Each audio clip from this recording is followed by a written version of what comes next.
Levítico é o livro da santificação. Por quê? Porque a conversão tira a gente do mundo, a santificação tira o mundo da gente. Porque nós nos convertemos, chegamos dentro da igreja, mas não significa que algumas coisas do mundo ainda não estejam dentro de nós. Então é interessante essa frase de Wesley. Depois, se você puder pesquisar de forma simples, você pesquisa a vida de John Wesley, pesquisa o século XVIII e a Revolução Industrial, que vai ter muito a ver com essa aula de hoje. John Wesley, o século XVIII e a Revolução Industrial, tá? Depois você pesquisa isso. Eu vou falar com você hoje sobre 3 pilares da santidade e vamos estudar Levítico capítulo 19. Até aqui você entendeu? Yes? Sim? Porque a minha preocupação é que você entenda, é claro, tá? Então, por isso que eu tenho grifado, às vezes voltado, para que a gente consiga entender bem. Você vê que se você faz essa junção, né, vai fazendo sentido. Quer dizer, em Êxodo o povo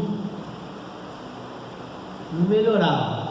Então vamos trabalhar as leis de novo, vamos enfatizar isso de novo em Levítico, com o sentido de santificação desse povo.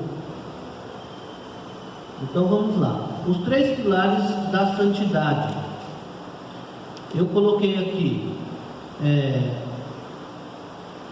Deus, é o que a gente vai ver em Levítico com relação à santidade. Primeiro, a pessoa de Deus, depois a pessoa do próximo, a minha relação com o próximo, com a comunidade, né? A minha relação como sociedade e a minha relação com as coisas.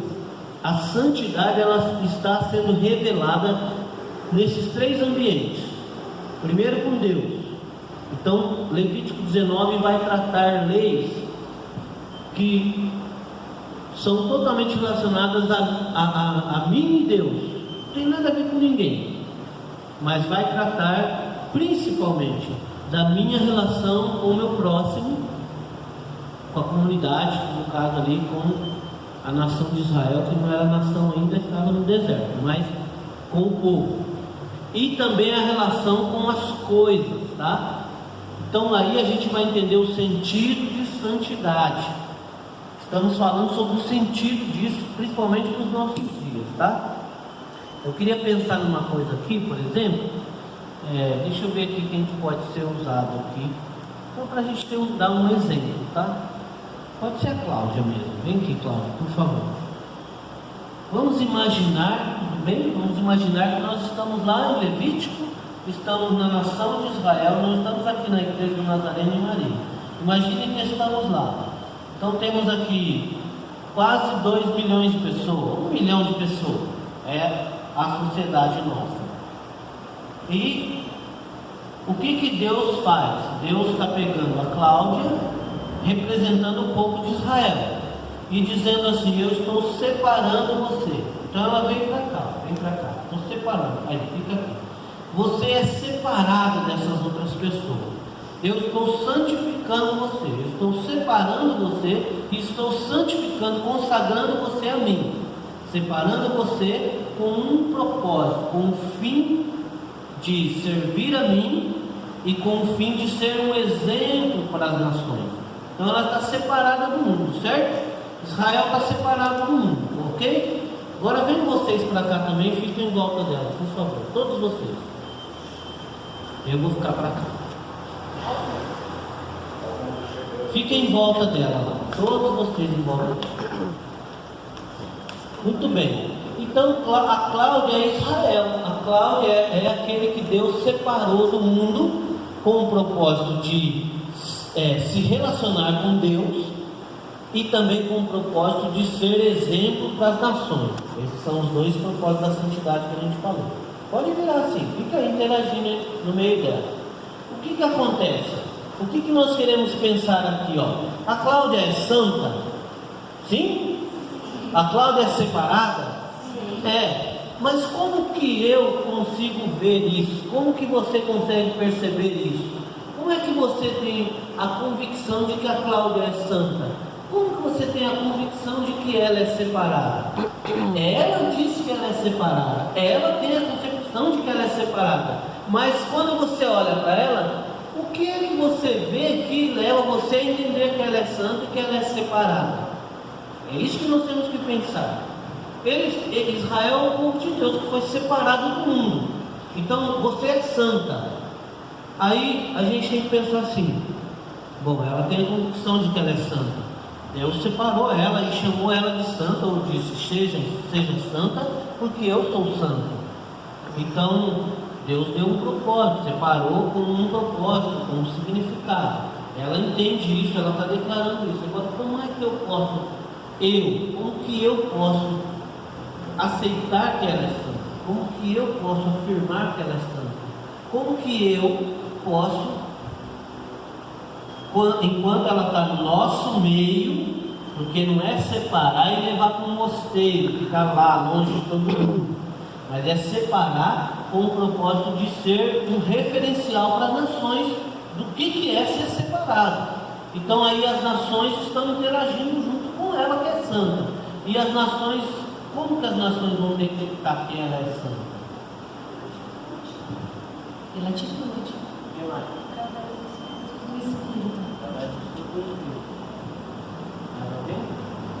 Pela atitude e fruto do Espírito. Então, muito obrigado, pode sentar-se.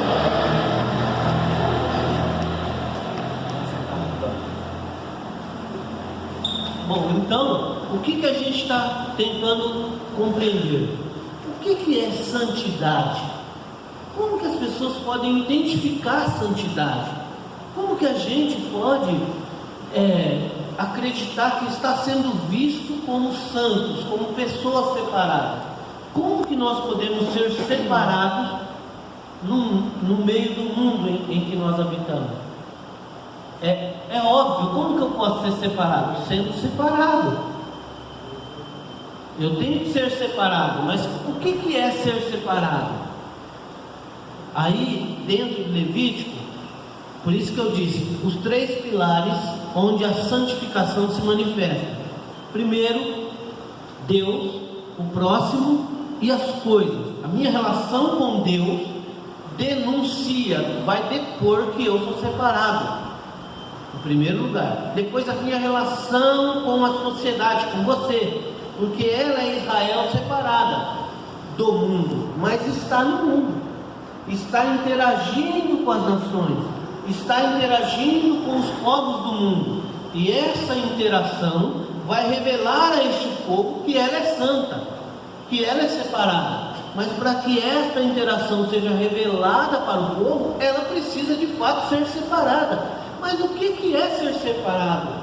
Por isso que eu disse que a palavra santidade vai ter muito a ver com a conduta de vida. O que você está fazendo é diferente do que as pessoas do mundo fazem. A forma como você pensa é diferente da forma como as pessoas do mundo pensam. Não é somente o que você faz, não é o pietismo que acredita que a sua boa obra vai ajudar você a se salvar. Não, você foi salvo, você foi separado. Lembra da aula do sangue nas mãos, no polegar, indicando que você não pode oferecer uma obra para Deus. Você não pode oferecer um fogo que você mesmo cria. Você foi santificado, você foi remido pelo sangue do Cordeiro. Então você foi separado para ser santo. Agora, ser santo vai indicar, ou vai ter mais a ver com a conduta, porque não é possível ver santidade em Israel enquanto interage com o mundo. Não é possível ver santidade sem que essa se manifeste de forma prática. Não existe como. Não existe como identificar santidade, porque santidade é uma forma prática de viver, é uma forma prática de pensar, é uma forma prática de falar. Então isso é santidade. Por isso, quando a gente fala a igreja ela é santa, a igreja ela é separada, essa separação ela vai se manifestar nestes níveis, na minha atitude com relação a Deus, com relação ao próximo e com relação às coisas também. Isso é interessante. Então Levítico 19, eu vou correr aqui porque tem muita coisa, mas por exemplo, com relação a Deus, tá? Eu vou lendo aqui para ficar mais fácil para você. Versículo 4, só para você ver, você colocou lá, Gui?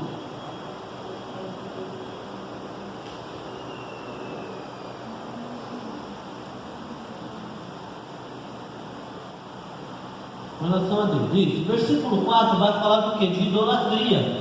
Então Deus os instrui com relação aos ídolos. Lembra de Êxodo, os 10 mandamentos?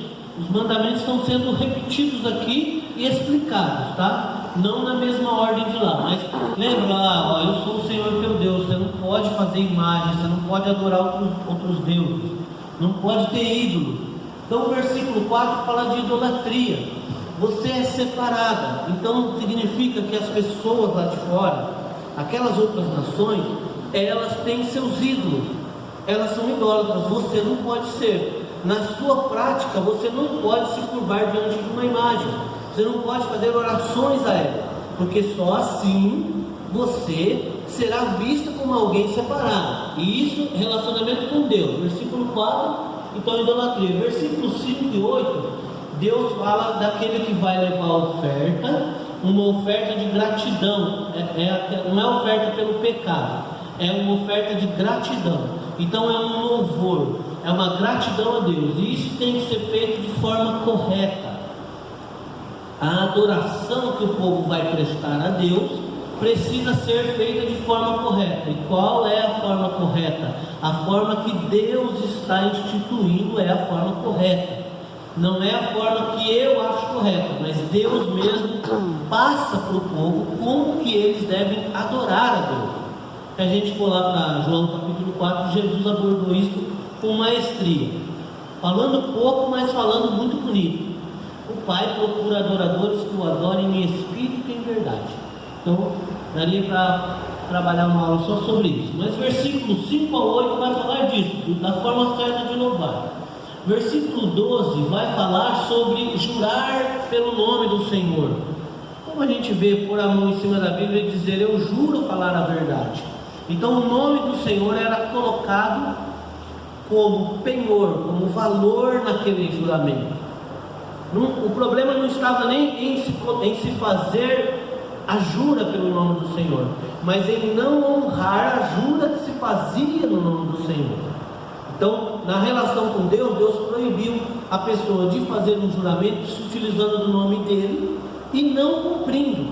Então, assim, eu prometo para você, eu sou um servo de Deus, eu estou falando isso aqui, eu vou fazer. Então, colocou o nome de Deus, mas não fez. Então, relação com Deus, versículo 12 vai falar disso.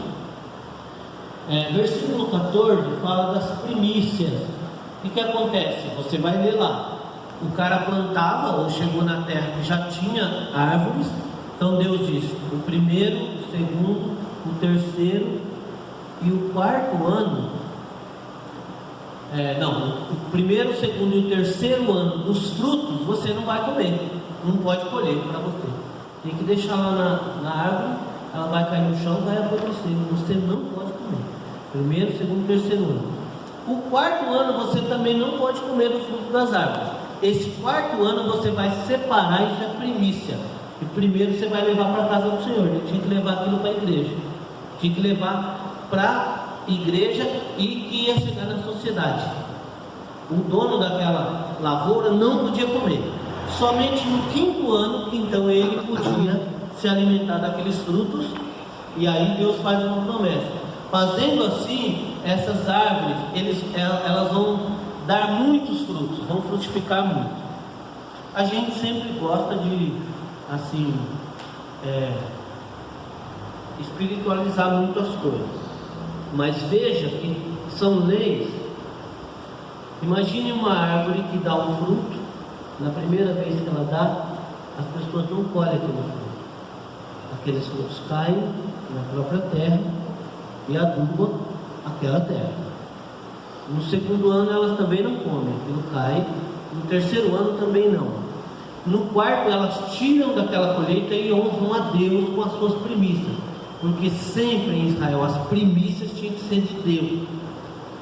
Sempre. Você vai ver isso lá em Jericó, quando Acã pega aquela capa e o ouro.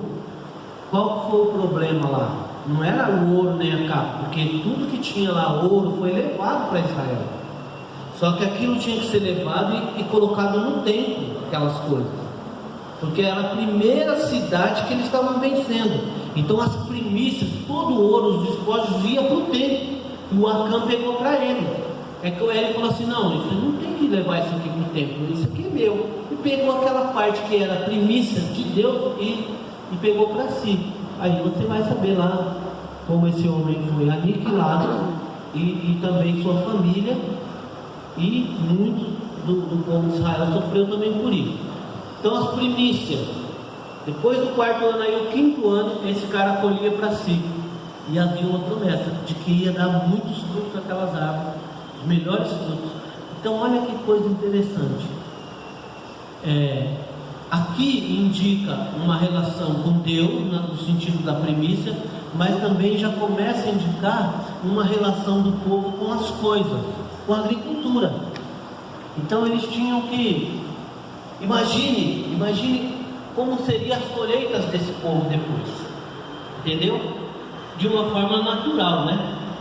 Muito bem, vamos lá.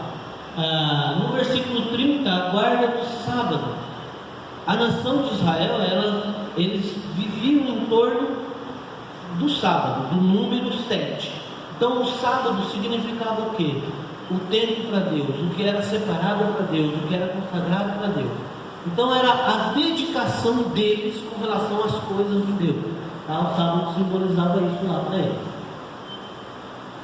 Versículo 31, Deus disse para eles não consultarem mortos, não buscarem cartomantes ou tentar falar com mortos, porque isso seria um prejuízo para eles. E também disse que é para eles não fazerem isso, porque as nações faziam isso, ok? As nações faziam isso. Então veja bem, pode voltar um pouquinho, Gui, por favor. Santidade, meu relacionamento com Deus, são leis práticas que podiam ser observadas no meu dia a dia. A Cláudia é santa porque não consultava mortos como as pessoas consultavam. Ela guardava o tempo que tinha que devotar ao Senhor. Ela considerava o tempo de honrar ao Senhor. Ela tinha as primícias, as primeiras coisas, sendo separado para o Senhor. Ela não fazia um juramento com o nome do Senhor que está sobre ela, de forma que ela não tivesse interessada em cumprir. Ela cumpria os seus juramentos porque ela sabia que o nome do Senhor estava sobre ela. O nome do Senhor era o penhor sobre ela que validava a sua palavra. Então por isso ela era santa, porque o seu louvor, a sua forma de adorar a Deus vinha direcionada pelo próprio Deus. E ela era santa porque ela não praticava idolatria. Ou seja, o que é santidade? É uma vida prática, não tem outra coisa aí. Ok? Muito bem, com Deus. Agora vamos ver com o próximo. Você conseguiu fazer tudo com o próximo? Eu, assim, fiquei impressionado, inclusive, porque quando você faz uma lista do capítulo 19, com relação à santidade com relação a Deus e com relação às coisas, o número de situações e de leis com relação à minha vida com o próximo é muito maior. Talvez por isso Paulo disse, Jesus disse, ama a Deus e ama o próximo. E Paulo disse, se você amar o próximo, você cumpriu toda a lei. Paulo foi além, porque o próximo a relação com o próximo, com a comunidade, é extremamente enfatizada aqui. Então o versículo 3 vai falar do quê? De respeito aos pais. Lembra dos mandamentos? honra teu pai e tua mãe, mandamento lá que é o primeiro com promessa, respeito aos pais. Versículo 9, isso aqui é extraordinário, 9 e 10, o sustento do pobre e do estrangeiro. Lembra? Ele vai colher lá, na hora de colher, caiu uma espiga no chão, não pega não, deixa a espiga. Quando vai colhendo, deixa cair alguma no chão, mas não tem que pegar, não pegue, por quê? Existe pobre e o pobre vai se alimentar dessa espiga que caiu no chão, tanto o pobre quanto o estrangeiro. Veja bem, a Cláudia é santa, ela veio aqui à frente, ela é separada. A maneira como ela se relaciona com quem não tem, com quem é pobre e com quem é estrangeiro, a maneira como ela se relaciona demonstra a santidade dela. Ou não, estamos chegando lá onde eu quero. O respeito aos pais vai demonstrar na sociedade mais próxima a santidade dela. Nossa, como que essa menina trata os pais? Como que ela, agora sendo casada, não obedece os pais?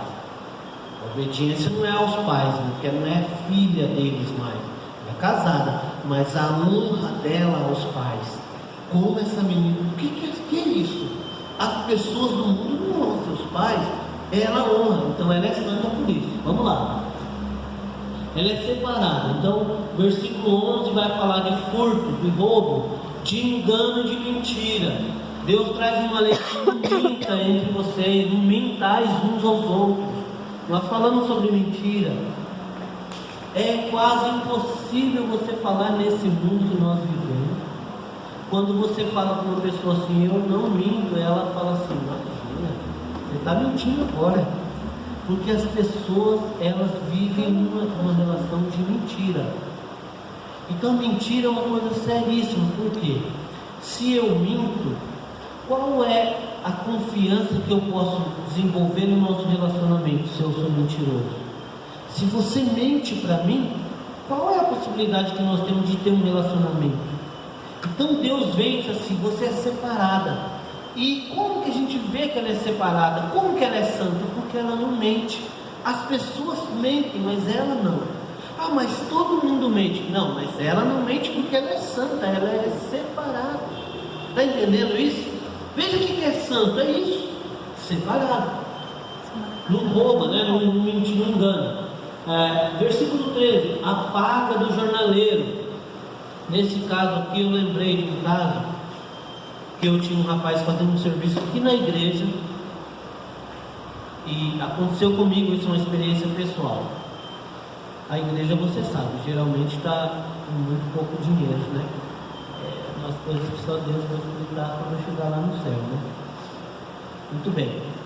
Então, geralmente está apertado de dinheiro, e a gente faz muito orçamento antes de fazer qualquer coisa para pegar o melhor preço. E o rapaz veio fazer um serviço aqui que precisava, e eu falei assim, eu vou deixar para pagar esse cara, tipo assim, semana que vem.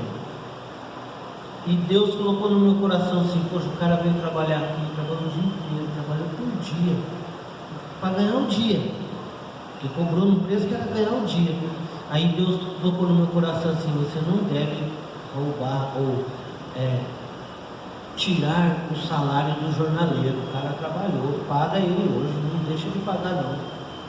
Você sabe que eu já tive clientes e conheço pessoas aqui da igreja que tem cliente, o cara paga você com cheque e é na quinta-feira para você receber. Ele paga na sexta, depois das 4, para você não descontar o cheque, você só descontar na segunda, porque ele ganha com isso. Mas ele esquece que ele está tirando o jornaleiro, é o salário do seu dia, você precisa daquele dinheiro.